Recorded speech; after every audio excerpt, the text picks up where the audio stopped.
একটা লেখছি ইসলামের পক্ষে। তাই নাকি? জি। এক লাইন কোন তো দেখি। এই কবি সাহেবের 10,000 টাকা। কবি সাহেব আমাদের। আউযু বিল্লাহি মিনাশ শাইতানির রাজিম, বিসমিল্লাহির রহমানির রহিম।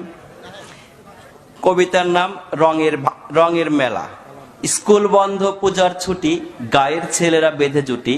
পূজা দেখলাম উল্লাপাড়া, তথায় দেখি হিন্দু ভরা। দেখলাম গিয়ে মাটির মানব, মানব তো নয় দেখতে দানব। 10 হাত তার 2 পা, হিন্দুরা তাকে বলে মা। 10 হাতে 10 অস্ত্র ধরে বসে আছে সিংহের পরে। সে বলিতে পারে না কথা, সবাই পায়ে নোয়ায় মাথা। গলায় দিয়া ফুলের মালা, খাওয়ায় তাকে দুধ কলা। ভক্তি শ্রদ্ধা করে মান, বাক শক্তি নায়কো প্রাণ। প্রাণ নেই তবু কেমনে মরে, নিয়ে যায় তাকে নদীর তীরে। তীর হতে তুলে মধ্য জলে, লাথি মেরে দিয়েছে ফেলে। এখানেই মোর মনের কথা, মাকে কেন দিলে ব্যথা। করছো কেন রঙের মেলা, এগুলো তো ভাঙাচোরা খেলা। এই খেলাতে নেই কো লাভ, এই খেলাতে শুধুই পাপ। পাল্টিয়ে ফেলো মত, হও শেষ নবীর উম্মত।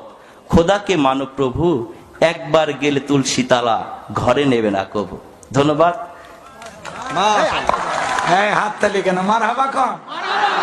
এই তো কবিদের গুণ দেখছেন, কি চমৎকার একটা কবিতা আমাদের শোনায় দিলেন। ভাল লাগছে না? ভাল লাগছে না?